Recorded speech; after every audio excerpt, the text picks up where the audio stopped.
In late 1996, Green Day were burnt out. After a relentless 2 years of touring and recording new music, the band had become not only resentful of their growing celebrity, but quite homesick, ultimately resulting in them canceling the European leg of their tour in support of their 1995 album Insomniac. So much had changed for Green Day in such a relatively short period of time. No longer were they a bunch of punk kids playing underground venues like they had been only 5 or 6 years prior. Now they sold out stadiums, had their music played on mainstream radio stations, and became the face of punk rock. And, arguably most importantly, were now husbands and fathers. Things for the band were changing, so it's only natural their music would begin to reflect that. Entering the studio in spring 1997, Green Day had already written close to 40 songs by the beginning of that year. Bassist Mike Dirnt would mention in an interview with MTV in 1998 that, quote, "We just got in our small garage and wrote songs. Same thing we always do. Just this time we wrote a lot more songs." Billy wasn't limiting his songwriting, and none of us were limiting any ideas we had in our heads for anything. The band worked tirelessly every day from 12 p.m. to 2 a.m. Lead singer and guitarist Billie Joe Armstrong stated, quote, "We spent a little too much time playing pool and foosball, but we really bled over this record to the point of straight-up delirium." Regardless of the arduous studio hours, one thing the band knew they wanted with this album was to experiment. Either to reflect the changes in their personal lives or due to growing tired of their formula of 3 or 4 chords, Green Day strived to incorporate less traditional elements into these songs. They weren't kissing their punk roots goodbye, rather they were trying to branch out into new genres while maintaining the energy of their previous records, adding instruments such as orchestra strings, horns, harmonica, marimba, and others, and writing most songs on acoustic guitar. Dirnt remarked, quote, "You can kinda hear it if you're playing a certain style of music. You can hear the instruments from subliminal influence. We're saying, well, I hear some bongos here. I'm hearing some vibes here. That'd be really cool." With Rob Cavallo returning once more to produce, recording would be done over 4 months in Conaway Recording Studios in Los Angeles, with the members of the band staying at the Sunset Marquis Hotel. Due in part to the lengthy days in the studio, the band turned to heavy drinking and caused havoc while drunk, such as a series of incidents including Mike literally taking a shit on actress Juliette Binoche's hotel room patio. Later that same evening, drummer Tre Cool and allegedly Billie Joe walked up and down the hotel halls naked, knocking on people's doors. The insane night concluded with Tre up and throwing the hotel room's TV, which was on the 3rd floor by the way, out the window. Whether this was because of booze or because the band did a lot of insane shit at the time is anybody's guess, but I'd probably wager it's both. Aside from the aforementioned drinking, the sessions themselves went quite smoothly. Howie Klein, president of Reprise Records, the label Green Day had been signed to since Dookie, dropped by the studio quite often during the recording process, stating to Billboard, quote, "What I realized immediately is that they had seemed to mature in their musical direction. It wasn't just more of the same. There was so much growth in the band." By autumn, post-production was well underway. The album, now dubbed Nimrod, would have its lead single released in September 1997 in the form of Hitchin A Ride, a song that, at least to me, was a great choice to ease listeners into what Nimrod was going to be about. While it does contain some new elements like violin, it still is rooted in their core sound, whether it be the swing tempo akin to Longview or the guitar's punchiness that would be right at home on Insomniac. While a slight departure, it gave people more than enough of what Green Day had already released, so it wasn't too jarring. The song's music video was directed by Mark Core, the director for several music videos in the Dookie and Insomniac eras. It features the band performing in a Prohibition-era nightclub, either on a stage in front of a bar or walking on a treadmill in front of what I think is a city. All in all, not one of the more memorable videos they've done. The name of the album, Nimrod, seems to have minimal meaning. The word does originate from a biblical figure, but in modern times the word has come to mean someone who is stupid or dumb, the latter almost certainly being the intended meaning in this context. Although Mike Dirnt allegedly may have gotten the idea for the name after discovering an aircraft in the British Royal Air Force named the Nimrod. The album cover was designed by the prolific Chris Bellheimer, who the band personally enlisted after rejecting 3 different artists. Only having the album title to go off of, he was inspired by a vandalized image of a politician in which the vandal had completely obscured his face, thus removing their identity, which may provide some symbolism into the name of the album. However, instead of blacking out the face, Bellheimer chose to use colored circles with the album name on them. The men in the photos whose faces are obscured are Frederick Banting and Charles Best, the 2 scientists who co-discovered insulin. While for most of the world the stickers reading Nimrod are yellow, Australian versions of the album are orange. Around the time of Hitchin A Ride's release, Reprise began a guerrilla marketing campaign, with the label distributing yellow Nimrod stickers akin to the ones featured on the album cover to record stores, for them to be placed over the faces of cardboard cutouts. And on October 14th, 1997, Nimrod would release worldwide. Debuting at number 10 on the Billboard 200, the album would sell over 80,000 copies in its first week, which, while still a success, was a slight step down in initial sales than Green Day's last release.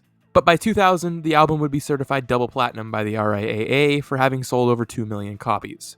Critically, Nimrod received generally positive reviews. While many critics praised the album for trying to break the mold, others weren't as impressed, such as Entertainment Weekly's Tom Sinclair, who described the new musical additions as, quote, ill-advised. Furthermore, some pointed out that the album did run a little long at 49 minutes across 18 songs, significantly longer than their earlier works.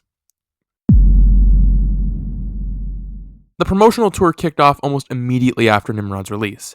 Instead of arenas, stadiums, and festivals like the band played during the tours for both Dookie and Insomniac, Green Day chose to downsize, returning to small music venues and clubs akin to their earlier years, which was more than a deliberate choice. Armstrong would state, quote, "We don't want to bite off more than we can chew. We don't want to be cocky and go into these big arenas and have nobody show up or only half filled. We'd rather do a smaller venue and know that it's actually going to sell out." Those venues would be utterly packed, playing over 150 shows across multiple countries, beginning on September 16, 1997 in Milan, Italy, and concluding on November 8, 1998 in Sao Paulo, Brazil. Keeping with the smaller scope of things, the trio would be the only ones performing on stage, as they wouldn't be bringing in a backing band to play the parts for other instrumentals on Nimrod. Alongside that, Green Day would begin an extensive press tour, the polar opposite of the media blackout following Insomniac. During the live tour and media interviews, Green Day would end up getting into some antics. One instance being Billie Joe drop-kicking a fan after he noticed him harassing a girl, which was completely justified if you ask me.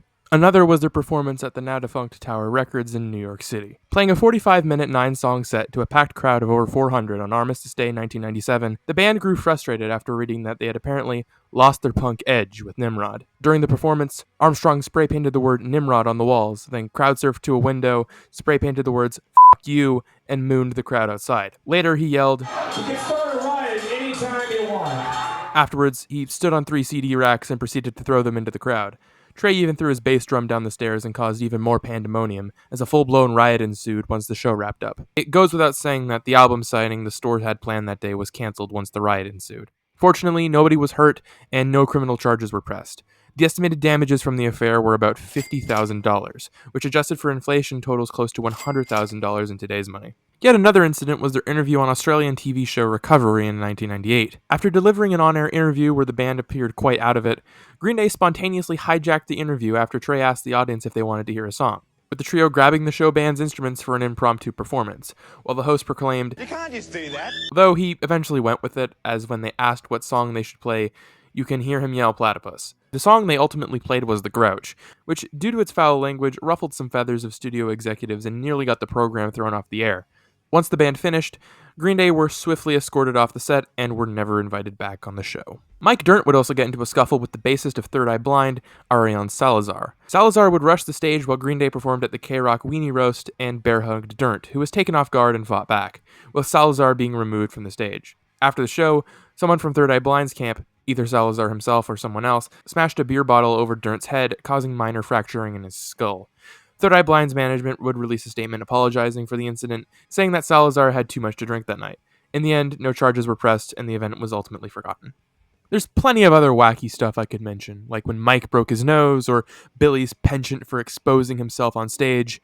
But despite the chaos, the Nimrod tour was not only a commercial success, but a personal one for Armstrong. As he would notice, he became a better performer during the tour, and realized that shows can be a cathartic experience for those in attendance. But speaking of success, Nimrod's entire legacy can arguably be attributed to one song, as on December 2nd, 1997, a song that would have a profound impact on Green Day's career would be released.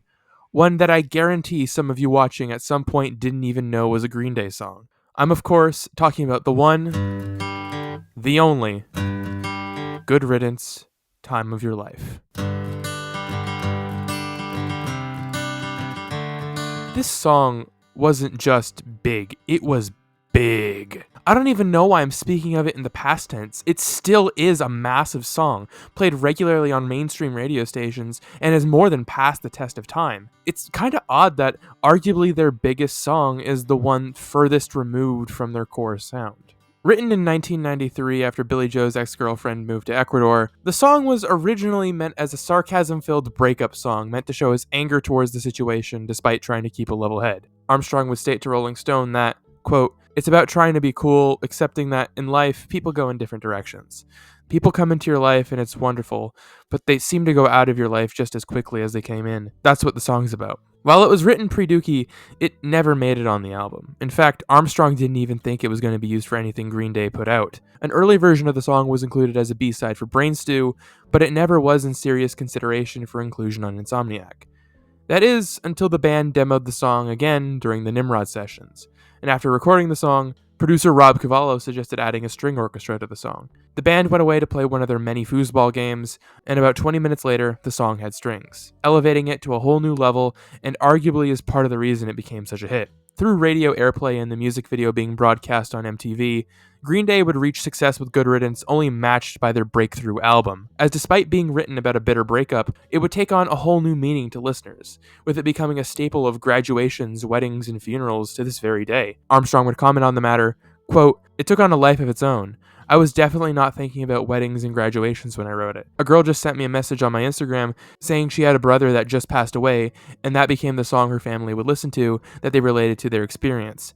It's really beautiful when you think about it." The track would go on to be certified 5 times platinum by the RIAA for selling over 5 million copies in the US alone, and would be featured in various pieces of pop culture, such as the penultimate episode of Seinfeld, a few episodes of the medical drama ER, Deadpool and Wolverine's credits, and countless others. Even Green Day themselves have embraced the song, as since Nimrod, Good Riddance has been the go-to song for Green Day to close out their sets, which in my opinion is the perfect song to do so.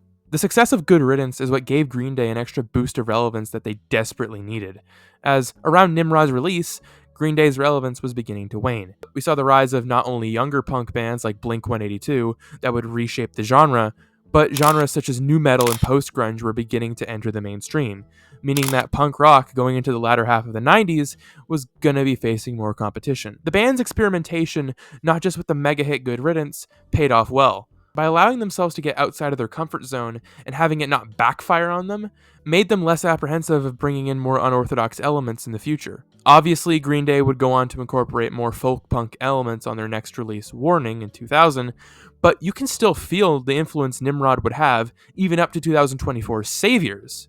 You can't tell me that if not for Nimrod, Green Day wouldn't explore the sounds they did on not just Warning, but American Idiot, 21st Century Breakdown, and beyond, even if it's in a more subdued state at points. In January 2023, a box set in commemoration of Nimrod's 25th anniversary would be released, containing not only the album, but demos and an exclusive never-before-released live album of the band at the Electric Factory, along with other goodies. By letting themselves experiment, Green Day created an album more musically mature than anything they had released up until that point. And by taking a break from touring after Insomniac and allowing themselves to process all the change in their lives, it honestly saved Green Day from potentially imploding. As Greg Kot wrote for his review of Nimrod in Rolling Stone, quote, "This music is a long way from Green Day's apprenticeship at the Gilman Street punk clubs in Berkeley, California. But now that the band has seen the world, it's only fitting that Green Day should finally make an album that sounds as if it has." Nimrod was the 5th Green Day album I listened to back when I was really getting into them back in 2022. I remember listening to the album on a whim a few weeks after Insomniac, and it was pretty much everything I wanted in a non-rock opera Green Day album. In my opinion, Nimrod is not only my 3rd favorite album of theirs, behind both rock operas, but is the best album they released in the 90s, which isn't to diss the other stuff they put out in that decade, but it not only kept the same punk rock energy I enjoy, but expanded on it in a really interesting way. It kinda has something for everyone to love, but it doesn't feel like it's pandering to every demographic. Rather, it's a reflection of all the different ideas the band had. And those new elements that Green Day implemented with this album aren't too in your face, so it still feels like Nimrod is in the same vein as their other releases. They took what worked with their previous albums and expanded on it. It felt like the new sounds were to elevate already solid tracks instead of compensating for musical shortcomings, even if the songs on the record veer more into ska or alternative rock. Speaking of those songs, why don't we take a dive into all 18 of them and see what makes Nimrod so special? The album starts with a bang with Nice Guys Finish Last, a song I think was a great choice for an opener. Much like Hitchin A Ride, it isn't too outside of what fans were used to from Green Day. With messier production, it would have been right at home on Insomniac. But instead of lyrics about hating yourself, it's a sarcastic look into the mindset that nice people never get anywhere and are beat out by those more aggressive. It is also a light jab at the band's old management. While the first verse is taken from the nice guy's perspective, the second takes on a more critical tone. Taking what you need, bite the hand that feeds. You lose your memory and you got no shame. Showing that while the person sees himself as nice, their actions are selfish and entitled, which nicely reframes the chorus. Oh, nice guys finish last. When you are the outcast, don't pat yourself on the back, you might break your spine. Implying that due to him being so spineless, it's causing him to become a pariah. Also, for the longest time, I thought they said, when you run out of gas. So after researching, it became this weird Yanny Laurel thing for me, which still persists to this day. That, and I also think that Mike might be saying when you run out of gas as a backing vocal thing, but I don't know. Anyway, the bridge is simple, sure, but I feel like it helps emphasize just how tight the instrumental is. Tre's drumming keeps things moving at a breakneck pace, and Mike's bass keeps a steady groove that, when paired with the bite of Billie Joe's guitar, holds the song's energy together and makes for an opener that not only sets the tone for the album to come, but bridges the old and the new. Nice Guys Finish Last was ironically the final single released from Nimrod on March 23rd, 1999, with an accompanying music video alongside it, which, in my opinion, is one of their best. Directed by Evan Bernard, it's a parody of NFL films, treating a concert as if it were a sporting event, featuring Green Day performing at the fictional Green Day Stadium, not to mention an excessive amount of slow-mo shots of the band and chaos in the mosh pit. Also, the way a fan in the video tackles Armstrong reminds me of the time something similar happened during their infamous Woodstock '94 performance. After filming Wrapped, Green Day even performed a 5-song set for those who showed up as extras. Since I already discussed Hitchin A Ride, I'll try to keep it short. This is a song about relapsing into alcoholism after going sober, something Armstrong has struggled with in the past, as any fan of Dilemma could tell you. What I like is how the lyrics play with the phrase, falling off the wagon. At the start, it's even taken somewhat literally. Hey, mister, where you headed? Are you in a hurry? Need a lift to happy hour, say, oh no. Later in the verse, both forms of the word break are used as a metaphor for drinking to cope. D-break for distilled spirits, need a break as well. In the second verse, the narrator recognizes they're relapsing, but brushes it off since they missed the thrill of booze. They recognize the risks and oxymoronically refer to the bar as a fountain of youth. Fermented salmonella poison, oh no. It's a drought at the fountain of youth, I'm dehydrated. The reason for the drought is that Billie Joe seemingly is incapable of aging. What the fuck? An aspect of the song I adore is how it chugs along and makes it feel like it's building towards the explosion in the bridge, which is the best part of the song and arguably the album. I love the scream, the guitar solo paired with the violin is perfection and is satisfying as hell payoff. Speaking of violin, the instrument was performed by Petra Haddon on this track. If her name sounds familiar, it may be because she was a former member of the band That Dog, and is the sister of both Rachel and Tanya Haddon. Following that up is The Grouch, a song that has become more and more relatable with time. I may only be 18, but I've been 76 since I was 9. Allegedly written by Armstrong after a confrontation with his wife, this song I feel is key to the themes of the album, as it tackles the subject of coming to grips with adulthood. Summed up succinctly in the opening line, I was a young boy that had big plans. Now I'm just another shitty old man. Taking the perspective of a man who once had a bright future, the song makes it clear from the get-go that things took a different turn. But instead of looking back at the past with fondness, he doesn't see the point, expressed in the lines, Glory days don't mean shit to me. I drank a 6-pack of empathy. Life's a bitch and so am I. The world owes me, so fuck you. I should also mention the hook, the world owes me, so fuck you, is a personal highlight, and after that point is kept throughout the song and sung at the end 4 times. As the track continues, he complains about getting wrinkly, weight gain, feeling like he's become his parents, not finding enjoyment in anything, erectile dysfunction, hating his wife and kids. My guy is basically Squidward. But what I think best sums up the song is the chorus. Wasted youth and a fence full of ideals. I had a young and optimistic point of view. Aside from being nearly unintelligible, I think that especially the part about wasted youth is quite telling. At one point, he wasn't grouchy and jaded. That sucked. But after years of unfulfillment, he feels like his prime years were wasted and he has nothing to look forward to in life. It hit a little close to home. From a song about the frustrations of getting older, takes us to one about the monopoly. Takes us to one about the monotony of day-to-day life in the form of redundant. As I alluded to, Armstrong's marriage with his wife Adrian, while not failing by any means, was in a rough patch. Despite the fact that they loved each other and still do, The blandness of their simple family life was beginning to weigh on Billie Joe, leading him to write Redundant as a way to put to words what he couldn't have otherwise. I feel the song's chorus best sums up its core message. Now I cannot speak, I've lost my voice, speechless and redundant, 'cause I love you's not enough, I'm lost for words. Another thing I really enjoy about this track is the guitar at the start and the chorus. It has this weird distortion to it that gives it a surf rock kind of vibe. It almost sounds like vocals in a way.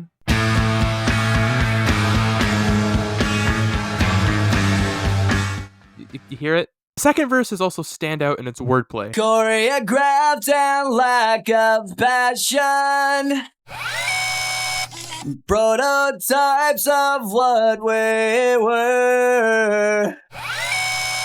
When full circle till I'm nauseous, taken for granted, now I've wasted, faked it, ate it, now I hate it. The word prototypes implies a sense of change over time, while the line about full circles plays on how spinning causes people to get dizzy, and going full circle means to end where you began. It's also in this verse that he mentions feeling like they're taking each other for granted, which further adds to the feeling of being stuck. Ultimately, there is no resolution to this song, which I appreciate as it was trying to make a statement, not tell a story. Redundant was the third single from Nimrod, released on April 27th, 1998. The music video was directed by Mark Core and sees Green Day performing on a green screen. Laugh. Behind them, a series of people repeat the same actions over and over again, which each of them being slowly added into the loop. At the end, Billie takes the newspaper that the woman at the beginning of the loop is supposed to, and she lets out a scream due to breaking routine.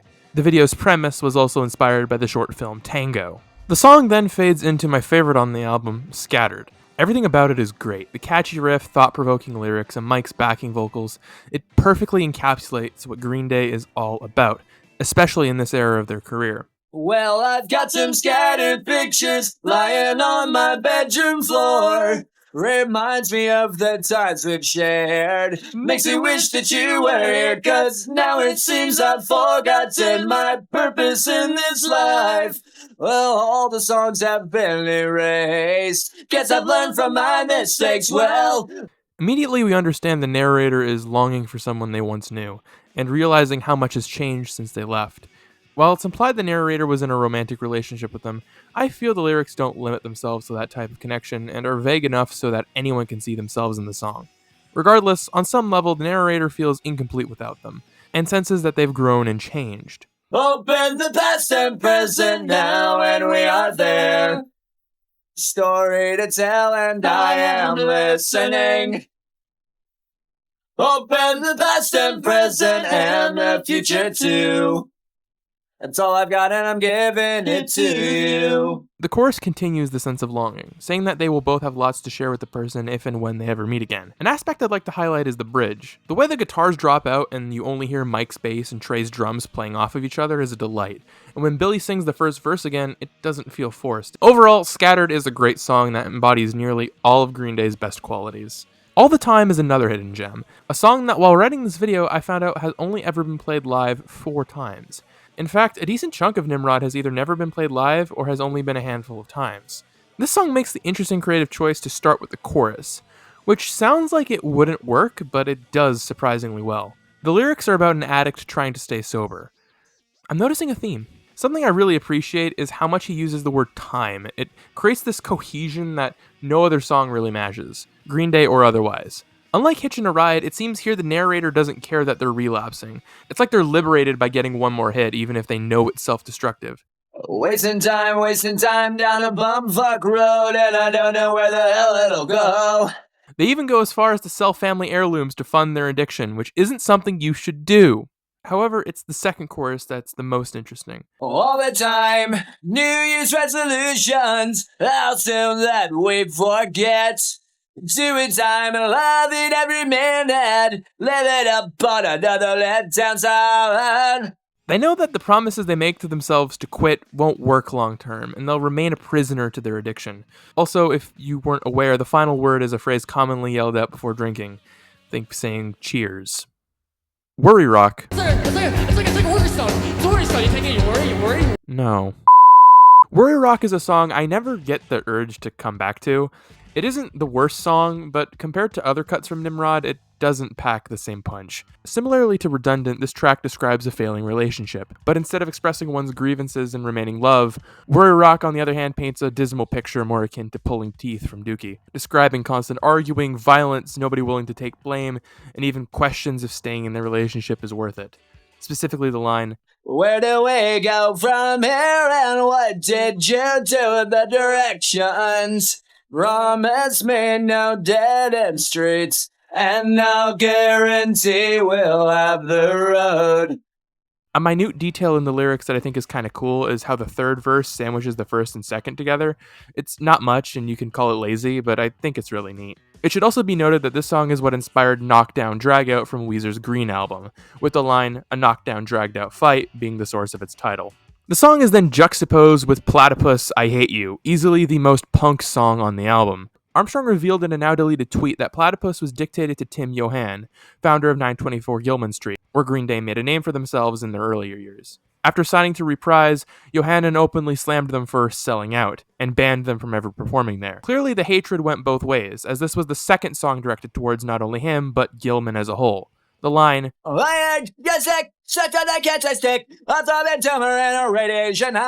is quite the jab, as Johann was actually suffering from non-Hodgkin's lymphoma and would eventually pass away the year after Nimrod's release. But mine and many others' favorite part of the song is easily... You know what? Just so I don't get age restricted, I'm just not even going to play the audio. You can read it. Here it is. It's just a string of profanity because sometimes you need to let that shit out. On a personal note, it single-handedly added waste of semen as an insult to my vocabulary, and this verse is specifically someone's ringtone. I won't reveal who, but it's fitting. In an album focused on getting older, Platypus is a distinct outlier, but I feel like it's a reminder that no matter how old you are, you're never too old to hold a grudge. Something else that's fascinating is that this is the only song not to have a lyric sheet in the physical releases, for reasons Armstrong described as, quote, "lawyer problems due to my potty mouth." As for why it was titled Platypus, it's simply because Armstrong always wanted to name a song that and felt "I Hate You" just sounded boring. Content warning. This next song is about suicide. If you don't want to hear about it, just skip to this timestamp on screen. If Scattered is my favorite song from the album, then Uptight is a close second. Once again, a song about addiction, but with a darker twinge, as the narrator suffers from depression and contemplates taking their own life. But you wouldn't really get that from the song at a first glance, as it has this fun sing-along energy to it. The lyrics in the first verse show that the narrator of the song is in less than stellar shape, waking up on the floor and feeling like a failure after another night of drinking. They even notice weight gain in the line, "A perfect picture of bad health, nothing not scratched on my belt." After the first verse, we're then flung into the second, which continues the self-hatred. They feel like they've gone nowhere in life and hate how far things have degraded for them. It's just become constant drinking and waking up alone in the living room. Seeing no other options, he grabs a gun and contemplates giving his walls a red paint job. "Uptight, I'm a nag with a gun, yeah, all night. Suicide's last call. I've been uptight all night. I'm a son of a gun." From there, the song goes into this great instrumental bridge that is one hell of a payoff to the tension that was being built throughout the song. Also, something about the guitar tone in the bridge just lands so well for me, and Tre's drum fills toward the end also add some much needed depth to the song. Lyrically, the rest of the song is just a repeated chorus. We don't know if the person in the song's lyrics ended up dying. It's left entirely up to interpretation. From there, we hear the sounds of waves crashing as we're brought into Last Ride In, an instrumental song. So since there's no lyrics for me to analyze, I'll instead just give you what listening to this song for the very first time was like for me. Alright, I like the slow surf rock vibe we're going for here. Going for a longer intro, I see. I wonder what the song's lyrics are going to be about and how it'll relate to the title of the song. Alright, I get it. Can we get to the lyrics already? When the hell are the lyrics going to start, or is this going to be some instrumental joke track? It was an instrumental track. What the f***? It's not that I don't like Last Ride In. It's a fun, chillax type song, and the other instruments are a nice touch. But whenever Green Day is on my mind, Last Ride In is one of the last songs that comes to mind. Moving on. We're brought back to a more traditional punk sound with Jinx, a song all about pain and misery. I think the opening few lyrics best get the point across of this track. "I fucked up again, it's all my fault. So turn me around and face all, and read me my rights and tell me I am wrong, until it gets into my thick skull. That pretty much just sums up what the entire song is about. They feel like they're nothing but a burden on those around them, and they lose before they even begin, describing themselves as, I'm a curse hanging around you. From there, the song continues this high energy until it begins to change, only for you to realize that it suddenly transitioned into the next song on the album, Haushinka. Haushinka is one of the oldest songs on the album, as it was originally written around the same time as Basket Case and demoed for Dookie. At some point, the song managed to leak. Fans quite liked it, and ultimately Green Day decided to include the song on Nimrod. The song was written about an encounter Billie Joe had with a girl named Haushinka while on tour in Japan, with the song adding the detail that it was the day before his birthday.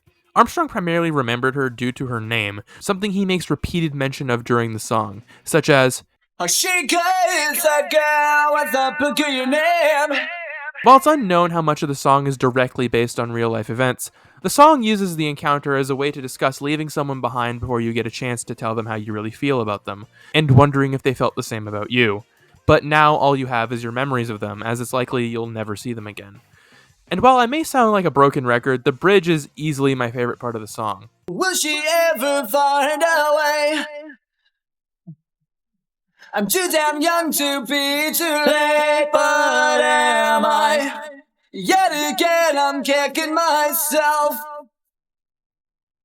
And I'll be here in battle scars, waiting for you now.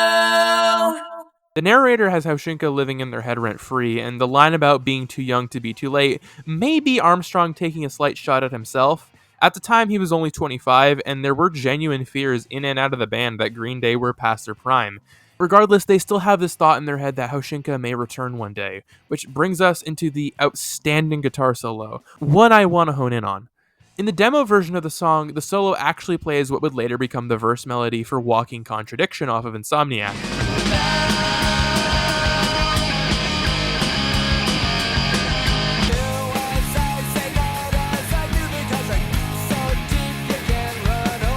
The Nimrod version changed it for obvious reasons, and the end result ended up sounding more like the riff that they would write for American Idiot years later.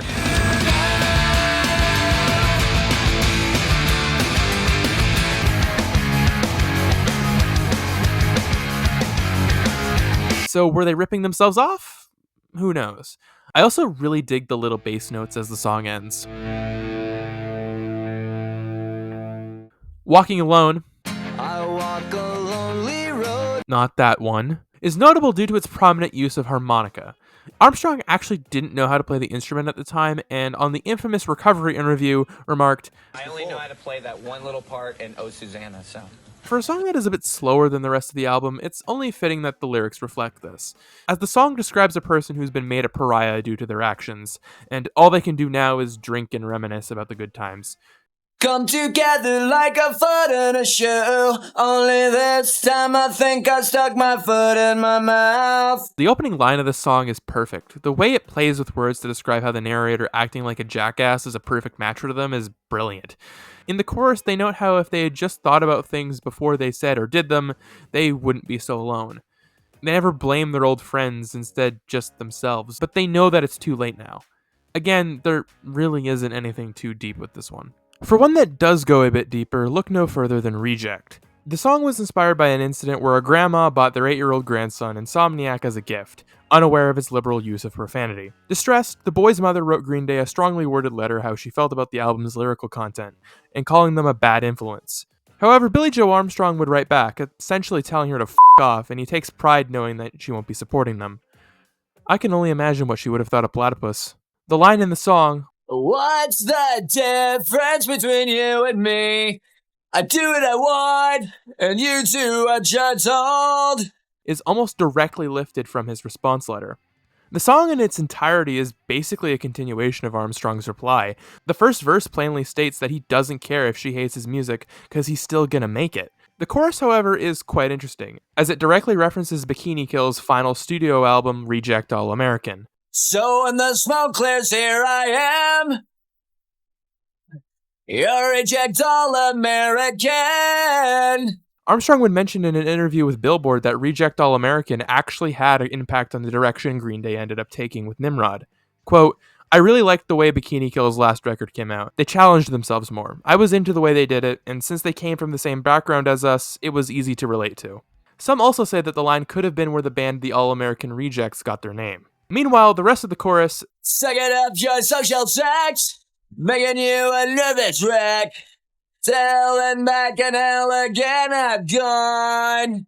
he spells out that he almost gets this sense of joy in making her and the countless others like her mad at Green Day's songs, since her words aren't going to dissuade him compared to the adversity the band faced in the past. Winning the award for the most forgettable song on the album, in my opinion, is Take Back. Why is that? Well, it just feels kind of unnecessary. Like, Nimrod was already starting to wind down by this point, so I don't think we needed another super hardcore song like Take Back to fill up the track listing. I don't really know a better way to put it. Thankfully, it's only a little over a minute long and doesn't overstay its welcome. In short, it's an angry song about an angry person, with the lyrics basically being a revenge fantasy for someone the narrator thinks has pushed them too far. That's about it. The lyrics are pretty direct. Same with a lot of the lyrics on Nimrod. From a song that's hard as we're then met with a funny-sounding, ska-inspired track, King for a Day, opening with bombastic horns courtesy of Gabriel McNair and Stephen Bradley from No Doubt's horn section. Lyrically, the song details the story of a boy who's been into cross-dressing ever since he decided to put on his mother's clothes when he was little, something he ultimately finds quite liberating. Cheyenne finds that everything nice wasn't made for only girls. Unfortunately, his father isn't as accepting of his son's newfound method of reflecting who he is, and sticks him in therapy because his dad thinks he's quote-unquote not a real man. Also, I enjoy the pun. Who put the drag in the drag queen? Overall, I think the song's message is really positive and empowering, as it states quite plainly that you shouldn't be ashamed of who you really are. Armstrong, a longtime open bisexual, commented about the song, quote, it feels like an oi anthem. It would be funny for a bunch of macho fraternity guys to be singing along, and little do they know the song is about being in drag. King for a Day has also been a staple of Green Day's live performances, with the band often combining it with the Isley Brothers' song Shout, such as on their 2005 live album Bullet in a Bible. Moving into the mega hit Good Riddance, since I already discussed the track's history and meaning earlier, I'm gonna mainly focus on the stuff I didn't mention, mainly the music video.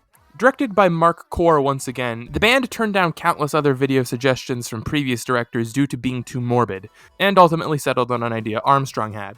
Core agreed to this idea after a little bit of refining, and shot the entire thing in 3 days. The video depicts ordinary people in everyday situations staring off into the distance with the camera zooming into them in slow motion, and footage of Billie Joe playing an acoustic guitar spliced throughout. Mike and Tre even make cameos in it, which is pretty neat.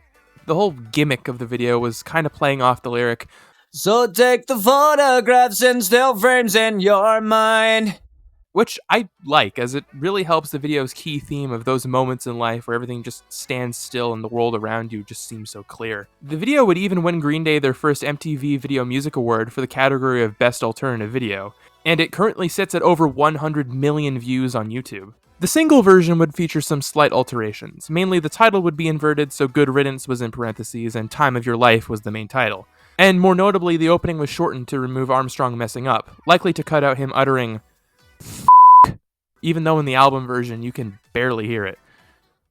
But if you thought that this is where Nimrod would end, then you'd be sorely mistaken. Because Green Day saved arguably the best for last, Prosthetic Head, which sees them get back to a more traditional pop-punk sound to close things out. The track's lyrics are a clever metaphor for people who are, for lack of a better term, fake, directly comparing them to mannequins multiple times. In fact, in the first verse, the narrator even implies that the poser in question is at fault for playing pretend and losing their sense of who they really are. Self-effaced, what's his face? You erased yourself, so shut up. You don't let up. As the song goes on, the more the narrator starts to resent this person, as they can clearly see that they only present themselves in this phony way because they're insecure, but because they're being disingenuous, it's only doing the opposite for them. This feeling is expressed in the pre-chorus and chorus. The latter is easily one of the best on the album, as it just soars and carries the momentum of the other aspects of the song in a really great way. Another nice touch is right after the bridge, which I might add does remind me of Horseshoes and Hand Grenades a little bit.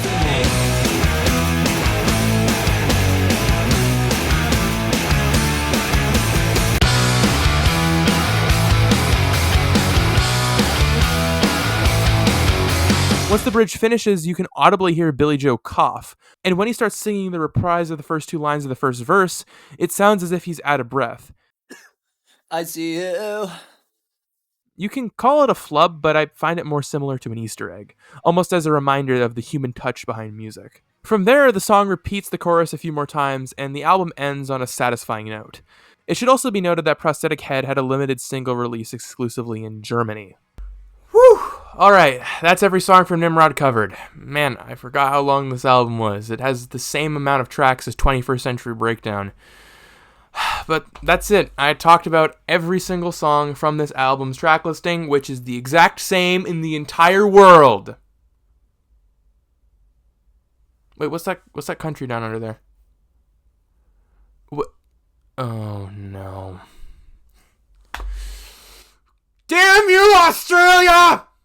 Okay, I guess the Nimrod stickers being orange on the cover weren't the only thing different about the Australian release, because copies of the album over there have a whopping 4 bonus tracks. Why all these differences? My best guess is it was a way to compensate for all the animals wanting to kill you.